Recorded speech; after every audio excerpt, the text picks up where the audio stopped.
Start करते हैं gas laws से। तो गैस लॉज जो हैं वो आमतौर पर सिंपल स्टेटमेंट्स हैं जो आपको ये बताएंगे कि गैसेस की कौन सी प्रॉपर्टी कौन से कैरेक्टर के साथ, कौन सी प्रॉपर्टी के साथ उसका लिंक है। यानी अगर आप एक कैरेक्टर को चेंज करते हैं तो दूसरा कैरेक्टर अपने आप क्या हो जाता है, वो चेंज हो जाता है। जैसे मतलब आपने प्रेशर बढ़ा दिया तो वॉल्यूम जो है वो कम हो जाता है, जैसे बॉयल्स लॉ बताता है। और उसके बाद अगर आप टेम्परेचर बढ़ा देते हैं तो वॉल्यूम बढ़ जाता है। तो वो स्टेटमेंट्स जो आपको गैसेस की मुख्तलिफ यानी डिफरेंट प्रॉपर्टीज़ का आपस में, फिज़िकल क्वांटिटीज़ का आपस में क्या बताते हैं, रिलेशन बताते हैं। वो रिलेशन डायरेक्टली प्रोपोर्शनल हो या इन्वर्सली प्रोपोर्शनल हो, तो उस बेटा स्टेटमेंट को आप क्या बोलते हो, उसको आप बोलते हो गैस लॉस बोलते हैं। तो गैस लॉस क्या है, यानी सिंपल वर्ड्स में सिंपल स्टेटमेंट्स। ये सिंपल स्टेटमेंट्स हैं या बयानात हैं या फिर ये सिंपल रिलेशंस को बताने वाले पॉइंट्स हैं। सिंपल स्टेटमेंट्स विच के जो एक्सप्लेन करते हैं दी रिलेशनशिप, यानी हमें बताते हैं relationship between physical quantities of gases, यानी गैसेस की फिजिकल क्वांटिटीज का आपस में रिलेशन क्या है। गैसेस की क्वांटिटीज का, quantities of gases are called, फिर इनको हम क्या बोलते हैं, गैस लॉस कहते हैं। तो अब ये गैस लॉस जो हैं, जैसे हमें आगे पढ़ना है, जैसे वॉल्यूम, उसके बाद इसका जो है प्रेशर, उसके बाद क्या है टेम्परेचर, उसके बाद इनका क्या है और मास या फिर और डेंसिटी वगैरह। ये जो हैं ये रिलेशंस हैं जिनका फिजिकल क्वांटिटीज़ हैं, जिनका आपस में या तो डायरेक्ट या फिर कोई ना कोई इनवर्स रिलेशन है। तो इन रिलेशंस को जो स्टेटमेंट जाहिर करेगा कि भाई कौन से रिलेशन में कौन सी क्वांटिटी का किसके साथ इनवर्स या फिर डायरेक्टली प्रोपोर्शनल है, तो इन स्टेटमेंट्स को क्या बोलते हो आप लोग, गैस लॉस कहते हो। तो आज हम गैस लॉस से ही शुरू करते हैं और इन गैस लॉस में हमारा पहला जो स्टेटमेंट होगा, जो हमारा पहला गैस लॉ है वो कौन सा वाला है, दैट वन इज, यानी this one is Boyle's law. अब बॉयल्स लॉ गैसेस के कौन से कैरेक्टर को एक्सप्लेन करेगा, गैसेस की कौन सी बात को एक्सप्लेन करेगा। तो याद रखो बॉयल्स लॉ गैसेस के एक कैरेक्टर को बताता है, वहां फिर जो क्वांटिटीज आएंगी वो एक्सप्लेन करेगा। तो बॉयल्स लॉ हमें कौन सा कैरेक्टर बताता है गैसेस का, that one is compression of gases. किसको एक्सप्लेन करता है, कंप्रेशन ऑफ गैसेस। यानी अगर हम गैसेस को कंप्रेस करते हैं तो उनकी कौन कौन सी क्वांटिटीज पे इफेक्ट होता है। तो हम यहाँ से स्टार्ट करते हैं, स्टेटमेंट हम बाद में लिखेंगे। ये देखो, ये हमने लिया गैस के मॉलिक्यूल्स।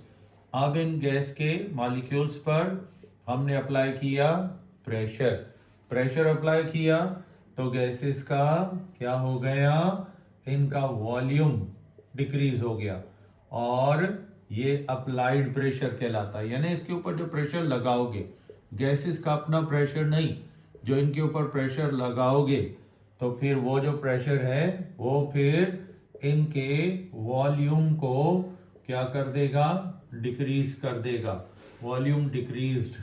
तो इसका मतलब है प्रेशर बढ़ाएं ज्यादा गैसेस के ऊपर तो गैसेस का वॉल्यूम कम हो जाता है, इस अमल को हम क्या बोलते हैं? इसको बोलते हैं कंप्रेशन ऑफ गैसेस। तो बॉयल्स इसी स्टेटमेंट को हमें एक्सप्लेन करता है कि गैसेस को अगर हम कंप्रेस करना चाहते हैं या कंप्रेस करेंगे तो गैसेस पे क्या इफेक्ट पड़ेगा। तो यहाँ से हम शुरुआत करेंगे। तो बॉयल्स लॉ क्या बता रहे हैं? प्रेशर गैसेस पर बढ़ाते जाओ, उनको कंप्रेस करो, उनका वॉल्यूम कम हो जाएगा। तो हम कह सकते हैं कि the volume of given mass of A gas is inversely माना opposite, inversely proportional to the क्या बेटा? Applied pressure. यानी जब आप गैसेस पर प्रेशर अप्लाई करोगे, ये प्रेशर बढ़ाते जाओगे तो वॉल्यूम पे उल्टा असर होगा। वॉल्यूम बढ़ेगा नहीं, बल्कि कंप्रेस करने से वॉल्यूम कम। तो देखो, आप प्रेशर बढ़ा रहे हो और वॉल्यूम जो है वो आमतौर पर क्या हो रहा है? वो कम हो रहा है। तो प्रेशर बढ़ रहा है, वॉल्यूम कम हो रहा है। पर एक बात है, ये तभी एक एग्जैक्ट रिलेशन चलेगा व्हेन टेम्परेचर, किस चीज को? Temperature of A gas is kept constant। अगर आप गैसेस का टेम्परेचर चेंज होने ना दो, टेम्परेचर वही रखो, फिर जितना कंप्रेस करोगे, टेम्परेचर ना बढ़ाओ। टेम्परेचर बढ़ाओगे गैस एक्सपेंड होगी, वॉल्यूम पे इफेक्ट नहीं होगा। तो इसलिए टेम्परेचर को चेंज ना करो, वो कांस्टेंट रहने दो। फिर जितना प्रेशर बढ़ाओगे वॉल्यूम उतना कम हो जाएगा। क्या कम हो जाएगा? वॉल्यूम कम हो जाएगा। इस बॉयल्स लॉ की स्टेटमेंट बनाएंगे। अब देखो, लेट सपोज V जो है ये है वॉल्यूम ऑफ गैस, और उसके बाद जो है T ये है टेम्परेचर ऑफ गैस। पर याद रखना, टेम्परेचर का स्केल जो है ना, वो आप कौन सा रखते हो? टेम्परेचर का स्केल केल्विन में रखो तो ज़्यादा बेहतर है। उसके बाद बेटा P किसको डिनोट कर रहा है? Pressure of gas. और K किसको डिनोट कर रहा है? ये कांस्टेंट को डिनोट कर रहा है। तो अब हम यहाँ पे बनाएंगे स्टेटमेंट। किसका स्टेटमेंट बनाओगे? बॉयल्स लॉ का। तो अब आपको इतना पता है कि हमने अभी पढ़ा है, यानी अकॉर्डिंग टू बॉयल्स लॉ के मुताबिक वॉल्यूम इनवर्सली प्रोपोर्शनल है प्रेशर के साथ। डायरेक्टली होता तो आप इनटू लिखते, लेकिन क्योंकि ये इनवर्सली है तो हमने इसको किस में लिखा है? अपॉन में। अब हम इसी बेटा इक्वेशन को बनाते हैं। तो ये इक्वेशन हमारी बनेगी, न्यू इक्वेशन बनेगी। यहाँ पे आपको पता है, जब आप साइन ऑफ प्रोपोर्शनलिटी को हटाते हो तो आप फिर बॉयल्स लॉ हो चाहे कोई भी हो, वॉल्यूम इनवर्सली प्रोपोर्शनल था प्रेशर के साथ। अब आपने साइन ऑफ प्रोपोर्शनलिटी हटाया और अपॉन में प्रेशर रख दिया। अब K जो है, K वैसे यहाँ पर कांस्टेंट टेम्परेचर को जाहिर कर रहा है। अब ऐसा करो, कांस्टेंट एक तरफ कर दो और वेरिएबल एक तरफ। तो प्रेशर इस तरफ लेकर आओ, वेरिएबल है तो ये वेरिएबल माना जिसकी वैल्यू चेंज होती है, तो इनटू में चला जाएगा, वैल्यू बन जाएगी PV is equal to K। अब यहां पे हमें कह रहा है प्रोडक्ट, ये जो PV है यानी दो वैल्यूज आपस में क्या करो? मल्टीप्लाई। दो वैल्यूज को क्या करो? मल्टीप्लाई। तो क्या कहोगे? Product. Product of pressure and volume, pressure और वॉल्यूम की प्रोडक्ट जो है ये एक क्या है, कांस्टेंट वैल्यू, ये हमेशा कांस्टेंट वैल्यू होगी और ये के इसी कांस्टेंट वैल्यू को यहां जाहिर कर रहा है इस इक्वेशन में, इसमें नहीं, इसमें ये टेम्परेचर कांस्टेंट को शो कर रहा है, पर अब ये टेम्परेचर कांस्टेंट नहीं है, वो कहता है प्रेशर और वॉल्यूम की जो भी वैल्यूज हो जितनी बार चेंज करो ये वैल्यू आपको हर दफे एक कांस्टेंट ही मिलेगी। कैसे कांस्टेंट मिलेगी इसको भी हम देखेंगे, क्योंकि ये लॉ जब हम अप्लाई करेंगे तो हमें इतना पता है कि ये पी जो है ये आमतौर पर कब प्रेशर आपने चेंज किया और उस वक्त प्रेशर कितना था और चेंज होने के बाद कितना था, तो अब हमें दो इक्वेशंस लेनी पड़ेंगी। तो हम ऐसा करते हैं, लेट सपोज यहां पे लेते हैं P1 V1 is equal to K।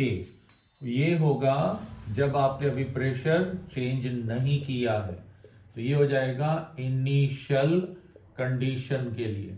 और उसके बाद नेक्स्ट क्या होगा, P2 V2 is equal to K for final conditions. यानी अब आपने क्या किया, अब प्रेशर वॉल्यूम को चेंज कर दिया, तो फिर चेंज के बाद ये था प्रेशर और वॉल्यूम, चेंज से पहले ये था। जब दो इक्वेशंस कंबाइन करो तो आपको पता है क्या करते हो, by cross multiplication, cross multiply कराओ इनको आपस में, तो ये हो जाएगा P1 इंटू के is equal to P2 V2 into के।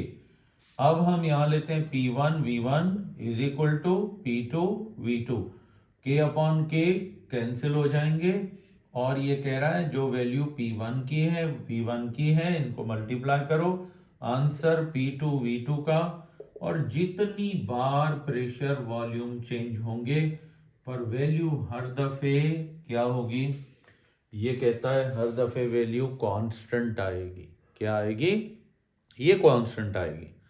तो हमें दो इक्वेशन अब साबित करनी है, P1 V1 is equal to P2 V2 is equal to P3 V3 is equal to P4 V4, ये करना है।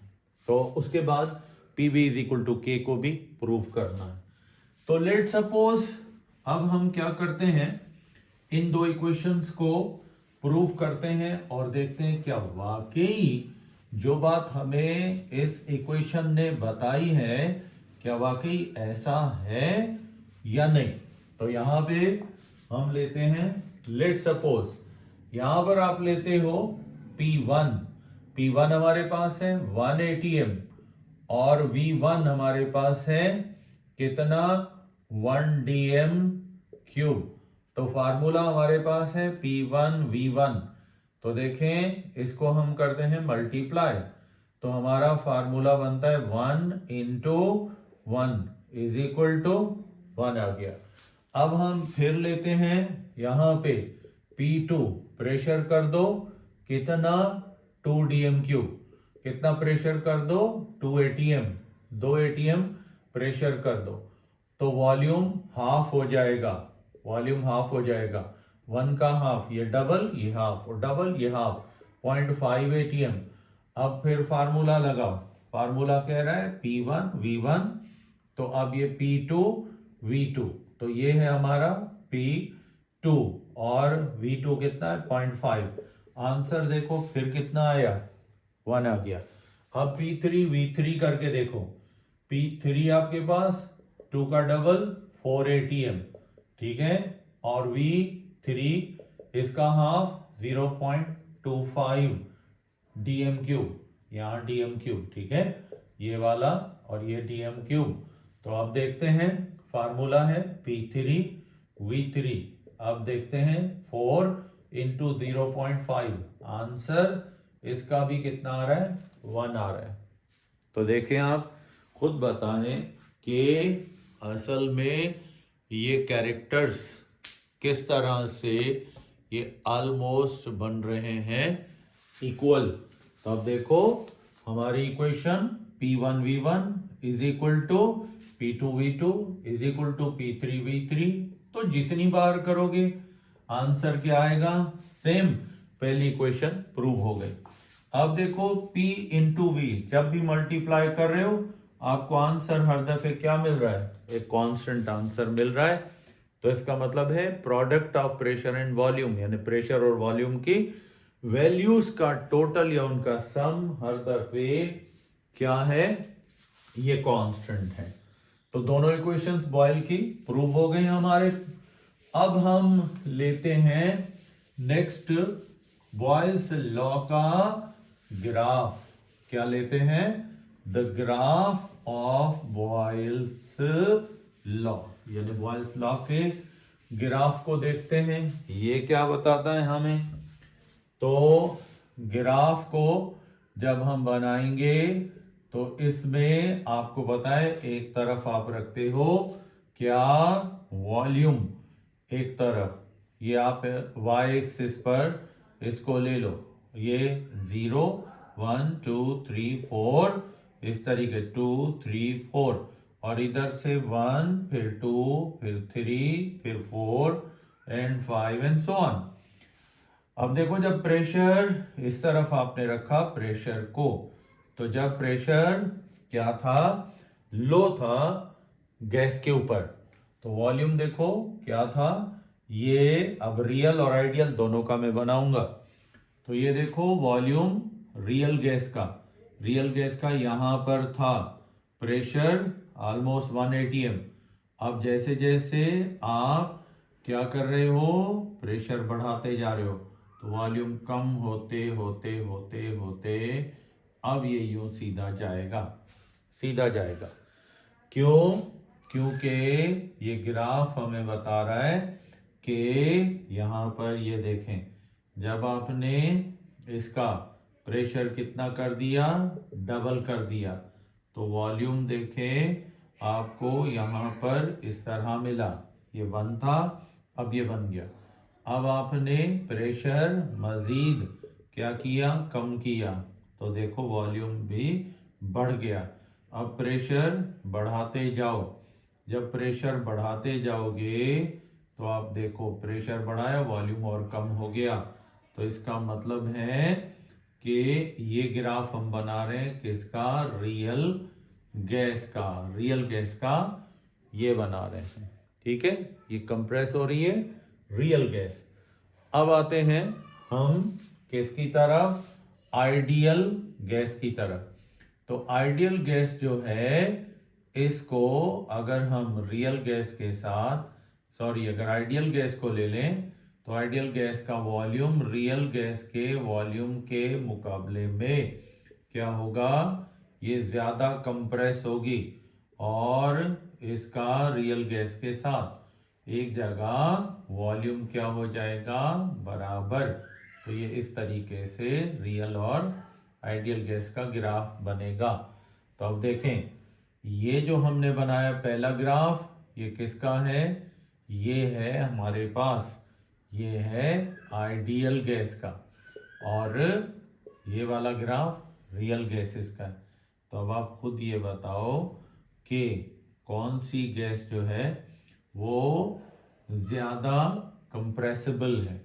तो ज्यादा कंप्रेसिबल लो प्रेशर पे आपकी आइडियल है, और कम कंप्रेसिबल कौन सी है, रियल गैस है। लेकिन जब वॉल्यूम एक जगह हम जाते हैं, पॉइंट आता है जहाँ आइडियल और रियल गैस का वॉल्यूम ऑलमोस्ट इक्वल हो जाता है, तो इस ग्राफ को हम क्या बोलते हैं, इसको बोलते हैं हाइपरबोलिक ग्राफ। अच्छा, अब जैसे जैसे प्रेशर बढ़ता जा रहा है तो वॉल्यूम वैसे वैसे कम होता जा रहा है, तो ये ग्राफ एट, आपने ग्राफ बनाना है पर किस पे, कांस्टेंट टेम्परेचर पे। तो इस वजह से इस ग्राफ को क्या बोलते हो, आइसोथर्म बोलते हो। क्या बोलते हो इसको, आइसोथर्म का मतलब है ऐसा ग्राफ, ऐसा प्रोसेस जो कांस्टेंट टेम्परेचर पे किया जाए। तो ये तो था ग्राफ इसका, हाइपरबोलिक ग्राफ, जिसमें टेम्परेचर हमने क्या कर दिया, कांस्टेंट करके फिर हमने देखा कि ग्राफ में हमें हाइपरबोलिक मिला, लेकिन कंप्रेशन रेट दोनों गैसेस का हर गैस इक्वल नहीं है।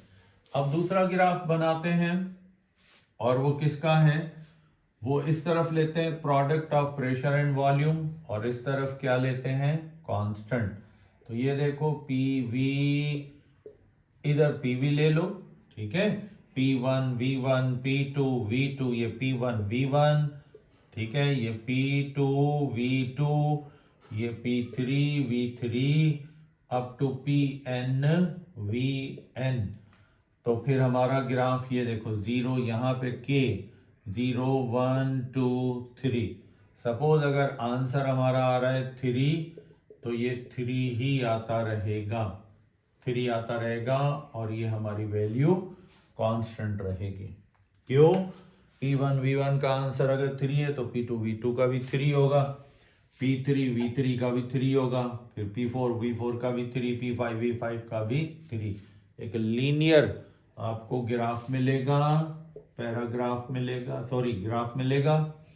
तो ये लीनियर रिलेशन क्यों है, क्योंकि प्रोडक्ट जो होता है प्रेशर और वॉल्यूम का, वो PV इज इक्वल टू क्या है, K के बराबर है।